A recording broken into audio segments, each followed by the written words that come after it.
professional police. It Salamat depends tayo, on, Mr. Chair. ano na natin yan, ma'am. That's your view, that, right? It's not my view Hindi ka only, Mr. Chair. dumaan Thank you for hindi ka putting it on dumaan the record. Pagka-mayor, pagka-prosecutor. Ako, alam ko, dumaan ako, prosecutor, mayor, presidente, alam ko ang trabaho ko. Lahat itong sa right side ko, dumaan ito ng Chief of Police, Police Director. Puro commander ng death squad yan. I thought there was no existence. Trabaho ng pulis yan. Literally, hindi mo sabihin ng death squad. Yung isang senador, yan ang nakaupo dyan, si Senator De La Rosa. Death squad rin yan. Because they were police directors handling the controlling crimes in the city. So pag sinabi mong death squad, it's a very loose term na ginagamit mo lang parang gano'n easily. Lahat yan sila, ito, si Danaw, ayan o. Nagdadasal kasi sa kasalanan niya siguro. Magkano bang, ilan bang pinatay mo? Dumaan yan. Ito, De La Rosa. Tanungin ninyo. Openly, lahat yan dumaan pagka-police chief. Pati nga si Gamboa. Tanungin ninyo. Danaw, kung may utos ba ako na patayin ninyo yung tao, nakatali yung paa, pati kamay sa likod, or assassinate them. Ang sinabi ko, ganito, prangkahan tayo, encourage the criminals to fight. Encourage them to draw their guns. Yan, buhay yan. Ayan ang sila, yan ang instruction ko. Pati yan si Kuy. Encourage, pati yan si De La Rosa, encourage them lumaban. Pagka lumaban, patayin ninyo para matapos na ang problema ko sa siyudad ko. Tangina yan. Noong na-presidente ako, ganun rin sa command conference. Diyan sa Malacanang. Yan ang utos ko. Bakit ko pagbigyan important? Mag-criminal, they go after the innocent people robbing. Mabutit na lang sana kung aakyat ng bahay.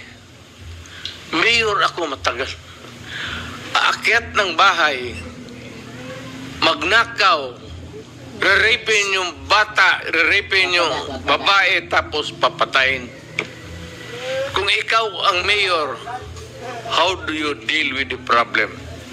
Ano Mr. kaya ang tingin ninyo sa...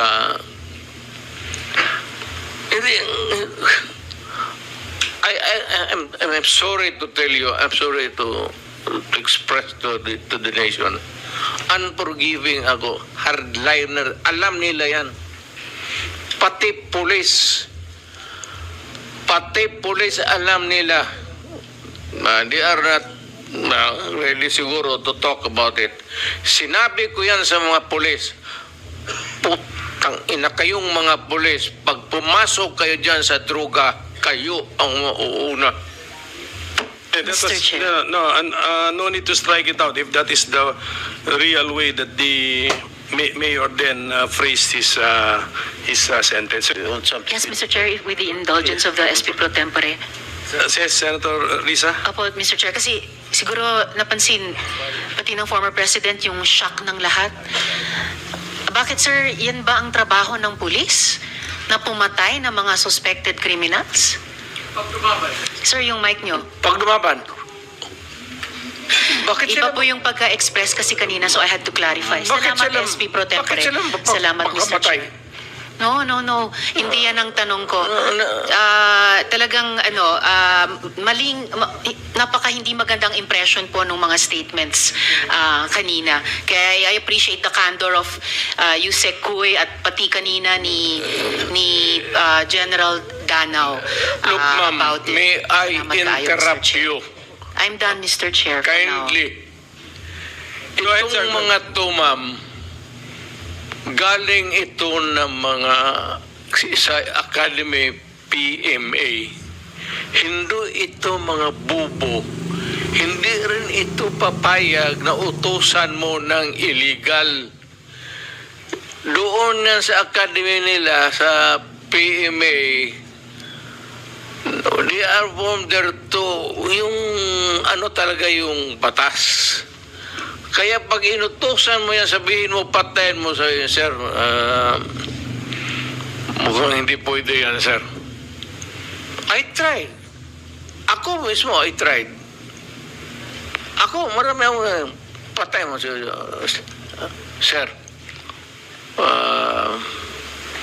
Kulong mo na lang natin, sir. Total. Sabi ko siya, siguraduhin mo lang na hindi ma-release. Kasi gagawa ng kalukuhan yan uli. And they will mag-hold up na naman yan. Yan ang lalo na yung mga kaso na magnakaw, tapos mag-rape, tapos magpatay, o Mr. Chair. Can we let the President complete his sentence? What were you trying to say, sir? That Yes, mag-rape, magpatay, magnakaw, magpatay, and then what do we do with them? ganun na lang ang sadness ko sa trabaho ko. Thank you. Kaya hindi ko lang sinabi ko yan kasi hindi ko lang sila mautusan ng gano'n na gaya na sinabi ko, nag-rape ng bata yung pinatay, patayin mo. Hindi ko mautusan tong mga to. Sabi ko, karamihan sila mayor, hindi maniwala yan ganon. Sabi mo hindi, sir, mahirap yan. Kulungin na lang natin, sir. Walang dumaan yan sila sa... There was never a time na sinabi ko, patayin ninyo yan. Minsan yung harap-harapan sa crime scene, nakita ko yung bata, rape, patay, tapos nandoon yung tiyuhin. O sinabi ko, putang, patayin mo. Out of outrage. In the moment of outrage yung, putang. Sir, kulungin na lang natin yan, sir. Anong nangyari doon, Mr. President? Yung insidente na yun, napatay nga yung tito? Pinatay? Hindi. Mr. Chair. Yes, Senator Risa. Alam ko po na matatalino mga taga-Philippine Military Academy. Hindi po yan ang issue. Ang kinaklarify ko po ay kanina sinabi nyo na in-encourage nyo ang PNP na i-encourage yung suspect na lumaban. Yes. Para mapatay, para Yes. masabing nanlaban. Correct. Correct. Para Ito to sa very ma-minimize. incorrect. Correct, yes. Very incorrect po, if I may Yes. say, as a It's not, civilian, sa okay. professional police. It Salamat depends tayo, on, Mr. Chair. ano na natin yan, ma'am. That's your view, that, ma'am. It's not my view Hindi only, ka Mr. dumaan Chair. ng- Thank you for hindi ka putting it on dumaan the record. Pagka-mayor, pagka-prosecutor. Ako, alam ko, dumaan ako, prosecutor, mayor, presidente, alam ko ang trabaho ko. Yes, Yan salamat ang totoo tayo, Mr. dyan. Chair. Hindi ka nagdala ng syudad eh. You never Totoo had po, a Mr. chance Chair. to solve the problem of a community. Thank you, Mr. President. Thank you for Senator putting it on Hindi record, tayo Mr. Chair. magkaintindihan dyan. Senator Estrada has the floor. Thank you, Mr. Chair. At Alam niyo, kung pabalikin ako, sir, gagawain ko uli yan. Dublado. Your Honor. silence please. Osaa, silence the gallery and those who will do that again, exclude them from the hearing hall. Okay. Gallery, please do not encourage me. Huwag nating kalimutan, May bombshell na inamin ang dating presidente kanina. Sinimulan niyang i-implicate, ilaglag yung mga ilan sa mga dating PNP officials natin na involved daw sa Davao Death Squad noon. Pero sila mismo, sinabi nila na may death squad sila. Siya. Bagamat hindi daw pulis, may death squad siya. Yun yung iniimbestiga nga natin dito, Mr. Chair. Yung war on drugs, yung extrajudicial killings na nangyari nung war on drugs, sinimulang modelo sa Davao noon. Tapos, iniimbestiga natin kung yun ang ginamit na template o modelo para i-scale up nationwide. So, bombshell yung sinabi po ng dating presidente na meron na silang death squad. Ano man ang pangalan yan, police o non-police yan, kasi it looks like what we are investigating now, yung ginamit na instrumento para sa war on drugs na nagbunga ng napakaraming extrajudicial killings. You are For the record, Mr. Chair. correct, ma'am. Reaction. Thank Tama you, ka talaga. Mr. Chair. Tama ka talaga. So, ganito na lang. Huwag na lang yung pulis. Kawawa yan, wala yung sa experience, Davao. Ako. Imbestigahan ninyo ako. Set a date for an investigation para sa akin. Ako ang imbestigahan ninyo. At kunin ninyo yung record sa Davao yung namatay.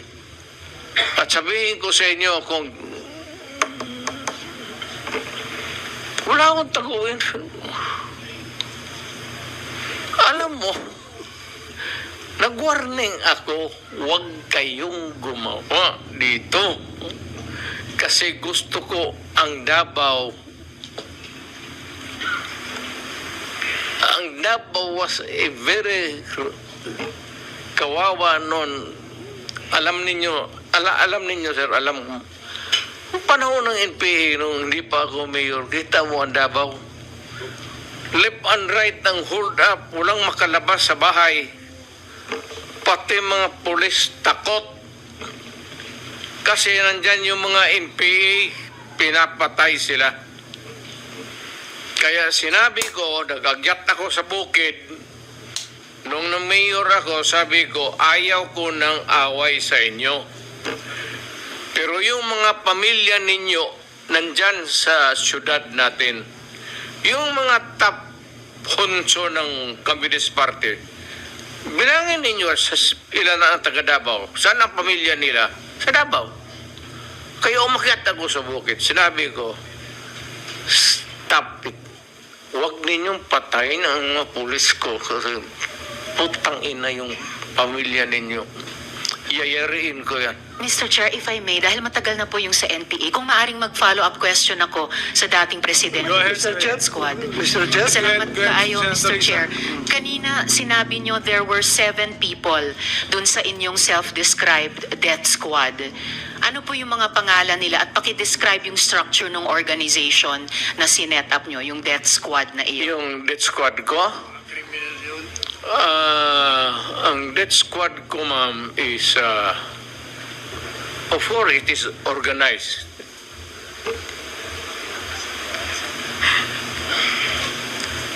Hanggang dyan lang. Ano po yung structure ng organization na iyon? Against criminals.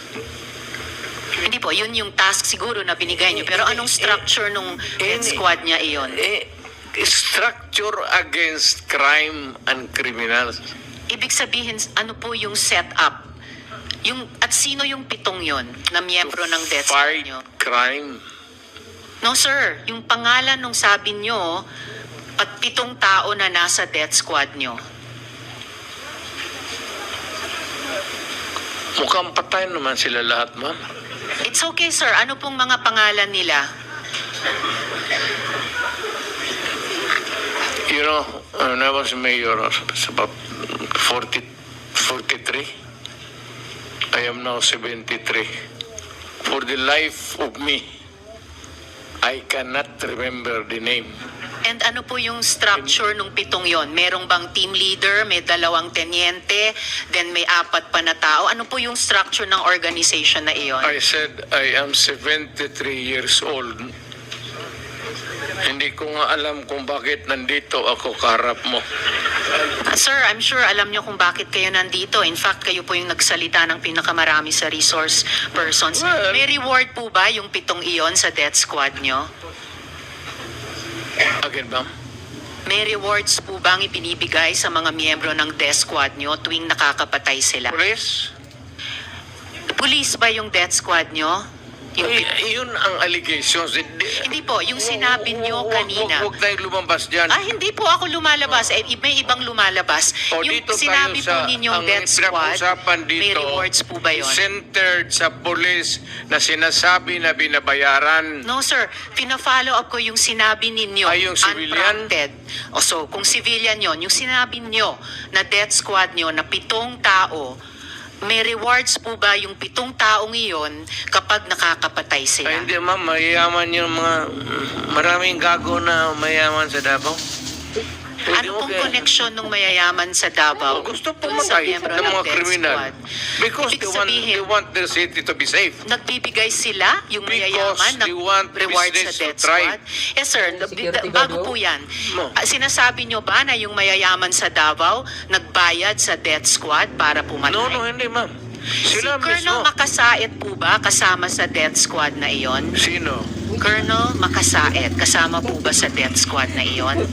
Colonel Makasait? Ma'am, alam mo sa totoo lang, mahabang istorya to. It's okay sir, maikli lang sana Pero kung ang sagot. problema, ma'am, patay na yung tao. Si Colonel Makasait ay patay na. Ayaw kung marami. Police officer in the police department. Pero patay na yung tao. Okay sir, may Huwag mo rewards akong po ba tanungin sila?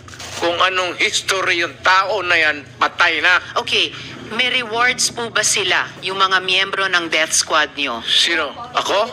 Magbigay? Yung 7 miyembro, kung sino man ang nagbigay, may rewards ba sila kapag pumapatay sila? Walang reward, ma'am, kung Walang police rewards. yan. Lalo Hindi ng ho. police. Bakit Wag- ako magbigay ng reward sa mga... Sayang Paiba-iba, hindi po. Trabaho Paiba-iba nila yung yan. sinasagot nyo eh. Hindi ko tinatanong yung mga pulis. Oo. Tinatanong ko po yung mga miyembro ng death squad nyo. Ah. Binabayaran ba sila kapag nakakapatay sila? Wala. Wala. Okay. So, libre lang May I yung remind the pagpatay. Senator, this is just an intervention. Yeah, We- sorry. we have to I follow- apologize, we have Mr. to Chair. follow the Yes, order, ha? I Please, submit, please. Mr. Chair. Ako noon, nung na-mayor ako, I was not looking toward a re-election.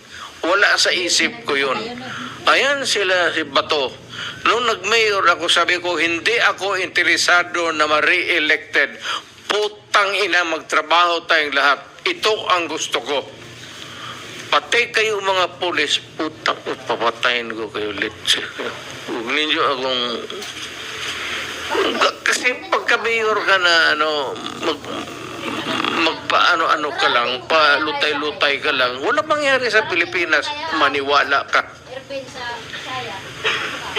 Lalo na yung mga mayors na pumapasok sa droga, yan ang dapat unahin patayin.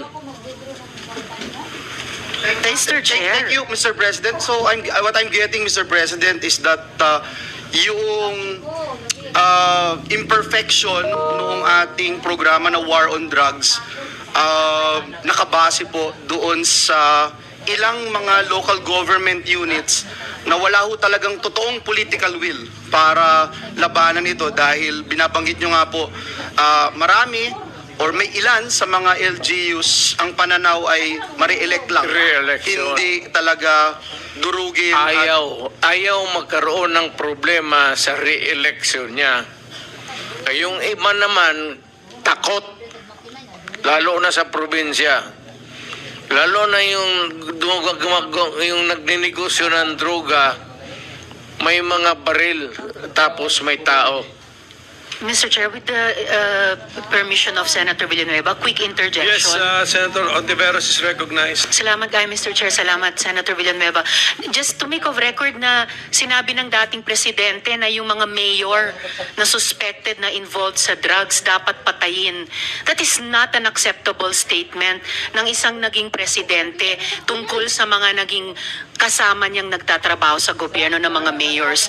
For everyone, whether mayor, whether maliit na drug suspect, kahit pa yung mga high-value targets, may due process. And the president of all dapat ang nag-uphold niyan. So unacceptable po sabihin na ang mga mayor na drug suspect ay dapat patayin. For the record, Mr. Okay, Chair. ma'am. Ganito yan. Mabutit dumating ako dito. Pasalamat talaga ako para lumabas. Ilabas na lang natin yung totoo. Alam mo, pagka mayor, pagka sindikato, hindi mo matanggal yan.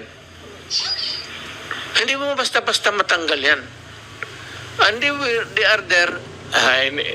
So many stories abound. Hindi na ako kailangan magbigay ng example sa inyo. Dito sa Maynila, mga mayors, pera. It's always money, money, money, money. Kaya pag nandyan, either they are in cahoots with the law enforcers or yung ibang mayor takot. Yung sa probinsya, kung magka-mayor ka, kaya wag kayo, may nakikinig ngayon, wag kayo magpili ng mayor na pitsugin. Kasi wala talagang mangyari. Pagka mayroong mga sindikato, ex-policemen, ex-soldiers na may baril, tapos takot kang mamatay, walang mangyari sa siyudad mo. You have to, maraming problema na nakatago, ma'am, na hindi natin nakikita. Nasa undercurrent yan. Hindi natin nakikita yan. Sino po ba yung mga yon? Hindi, all over. Mayors. All over. Hindi ko masabi ko. Just for the record again, Mr. Chair, with thanks to Senator Villanueva, unacceptable na sabihin ng isang dating presidente or kung sinabi ninyo noon nung presidente kayo na ang sino mang suspect, maliit man, malaki, mayor, na suspect sa drugs ay dapat patayin kasi may due process po. Salamat kayo, Mr. Chair. Salamat, Senator Villanueva. Yan ang, that is my stand. If you do not agree with me, I'm sorry. But I'm dealing with the serious problem of my country. Hindi mo madala sa pakiusap yan. Sabihin mo, putang ina, huminto ka pag hindi. Tutudasin kita. Yun ang, lalo ng pulis. Putang ina itong mga pulis. Pagka pumasok yung pulis doon, hindi mo sabi, hoy pulis, huminto ka. Puntahan mo yung pulis, sabihin mo, mga pulis, kung mga tao na harapin ko, o dito, total, let us be, labas na lang natin yung, pati yung lungguay. Pero Mr. Chair, forgive me for interrupting. Hindi, Speaking of patapusin mo lengguwahe, muna ako. sorry sir, Mr. Chair, baka maaring ang resource person tumigil magmura kasi bahay natin itong Senado eh. Salamat kaayo, Thank Mr. you, Chair. thank you. Hindi tayo Mr. President, magkaintindihan Mr. President, sir, excuse me, sir. I am relating a conversation. Hindi Yes, po nagmumura. Mr. President, okay. Sinasabi ko yan kung ano ang sinasabi ko doon sa tao. Klaro na po yun, Mr. President, na when you relate to the police officers, may kasamang mura. Pero okay na, klaro na po yun. Pwede na nating hindi ulit-ulitin, Mr. President. Hindi lang, Kung sabihin pwede ko lang. na kaya, papatayin kita. Hindi lang ako magmumura sa... Okay. Iwasan lang po. We try our best na iwasan na po. Anyway, naintindihan po.